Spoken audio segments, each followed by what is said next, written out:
let's talk about how to know if you have COVID.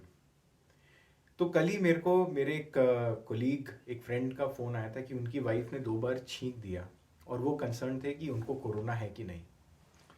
Well, corona has come out as a puzzle for everyone, to say the least. The symptoms can जो initially सोचे गए थे, there are some typical symptoms and there are some unusual symptoms as well. And largely it is still being studied कि कौन से symptoms हो सकते हैं, नहीं हो सकते हैं, और ये इसको लेके हमारी अंडरस्टैंडिंग डेवलप कर रही है.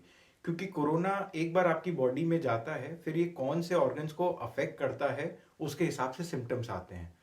तो अब ज़्यादातर अभी तक ये लंग को का अफेक्शन सबसे ज़्यादा देखा गया. तो टिपिकल सिम्टम्स जो देखे गए हैं उसमें है कि फीवर है, ड्राई कॉफ है, बॉडी एक्स हैं, सोर थ्रोट है, हेडेक है, बैक पेन है.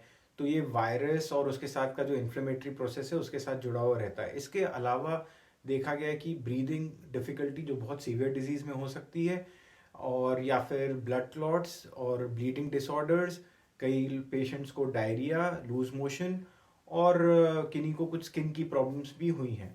तो जोकिंगली जस्ट एक हमारे डॉक्टर्स डिस्कशन में एक बात हो रही थी कि आजकल हम कोई भी जो पेशेंट आता है उसमें एक ऑल्टरनेट डायग्नोसिस या डिफरेंशियल डायग्नोसिस इसको हम बोलते हैं कि हम सोचते हैं कहीं इसको कोरोना तो नहीं है, ये चीज़ को कोरोना की वजह से तो नहीं हो रही.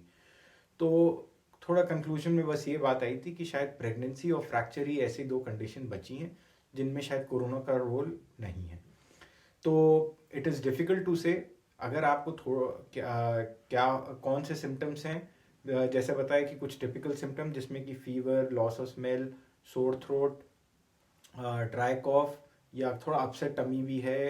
अगर आप अनवेल फील कर रहे हैं तो फिर ये मान लीजिए कि आपको कोरोना है. Symptoms can very. तो अगर आपको ऐसा लगता है तो बेटर है कि एज अ प्रिकॉशन, अगर और लोग आपके साथ इन्वॉल्व हैं जो यूजुअली होते हैं, तो अपने आप को आइसोलेट करिए और प्लान करिए अकॉर्डिंगली.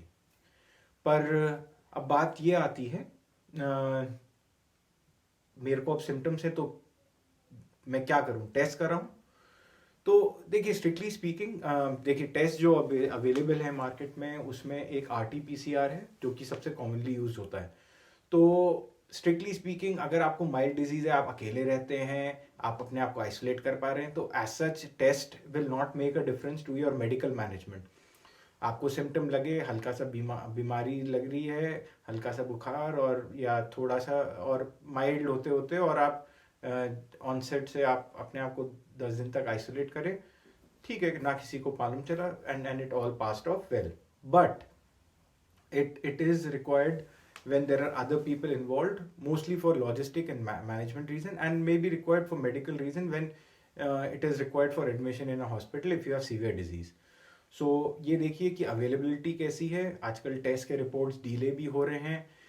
कई केसेस में फॉल्स पॉजिटिव या फॉल्स नेगेटिव, फॉल्स पॉजिटिव तो कम, फॉल्स नेगेटिव जरूर आ रहे हैं, क्योंकि जैसा देखा गया कि करंट कोविड में जो म्यूटेंट स्ट्रेन्स हैं, ये कंसर्न किया गया है कि कुछ लोगों को सिम्टम्स तो होते हैं पर टेस्ट में नहीं आते हैं.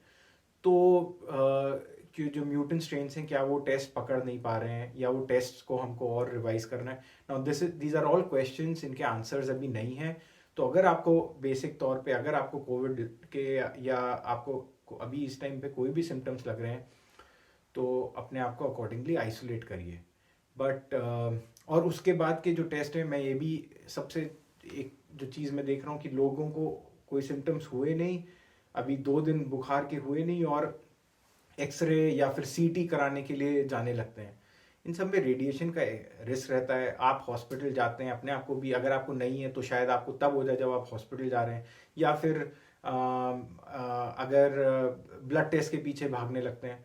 ये समझिए कि एक्सरे और CT स्कैन्स का initial phase of the disease में कोई रोल नहीं है, या फिर अगर आपको कोई रेस्पिरेटरी या ब्रीदिंग प्रॉब्लम नहीं है तो इनका कोई मैनेजमेंट भी उससे चेंज नहीं होता है. और ब्लड टेस्ट माइल्ड डिजीज में तो कोई फ़र्क नहीं करते हैं. तो इसीलिए सिम्टम्स हैं तो अपने आप को आइसोलेट करिए अकॉर्डिंगली. देखिए कि अगर टेस्ट कराने से आपके लॉजिस्टिक्स या मैनेजमेंट बेटर होता है, या आपका मेडिकल मैनेजमेंट के लिए रिक्वायर्ड है, और कैसी अवेलेबिलिटी है, तो अपना टेस्ट अकॉर्डिंगली करा लीजिए और अननेसेसरी टेस्ट से बचें।